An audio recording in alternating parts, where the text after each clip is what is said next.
ஜீவகாருண்யம் 5ஆம் பாகம். காக்கைகள் கூவ கலங்கினேன், பருந்தின் கடுங்குரல் கேட்டு உளம் குலைந்தேன்.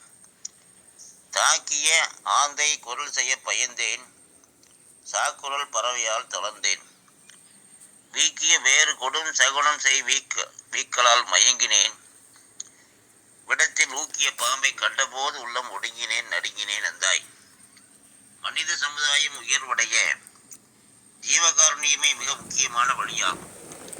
இதை மறந்து இன்று உலகில் நடைபெறும் நிகழ்ச்சிகள் எல்லாம் மனித இனத்தை தலைகுனிய செய்து கொண்டிருக்கிறது.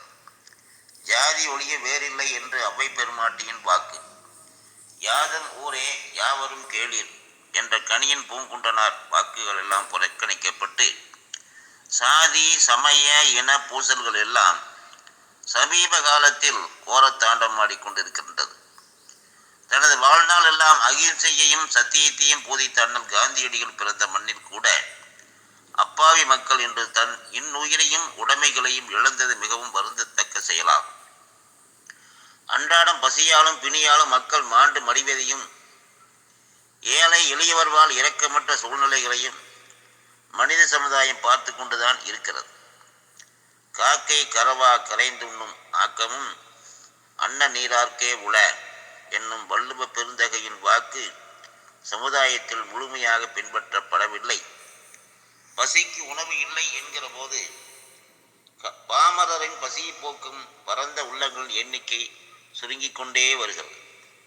ஒரு புறாவின் உயிரை காப்பதற்காக தனது தொடைப்பகுதியை அறுத்து வேடனுக்கு அளித்த சிபி சக்கரவர்த்தியும் பற்றி படர கொழுக்கொம்பின்றி காற்றில் ஆடிய முல்லை கொடியை கண்டு கலங்கி தான் வந்த தேரையே முல்லை கொடிக்கு தந்து சென்ற பாரியும் அடைமழையால் நனைந்து வாடைக்காற்றில் நடுங்கி நின்ற மயிலுக்கு தான் அணிந்திருந்த பட்டு பீதாம்பரத்தையே போர்த்துவிட்ட பேகனும் பிறந்த மண்ணில் மனித நேயம் மாண்டு கொண்டு இருக்கிறது.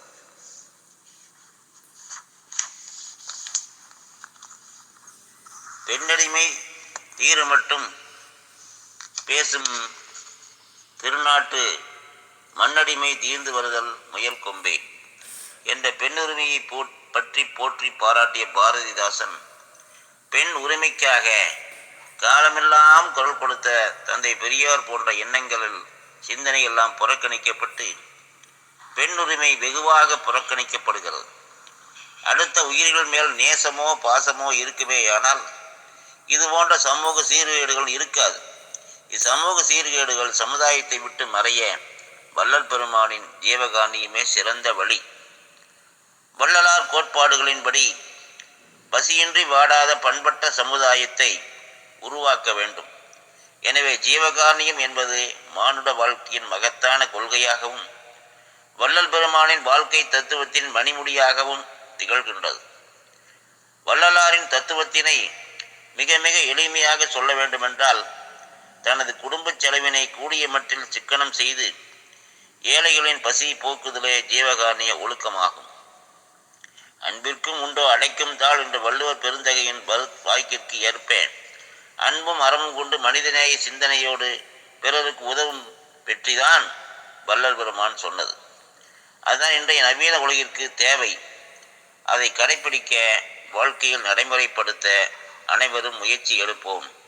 வாழ்க வள்ளலார் கொள்கைகள், வளர்க அவர் புகழ். நன்றி, வணக்கம்.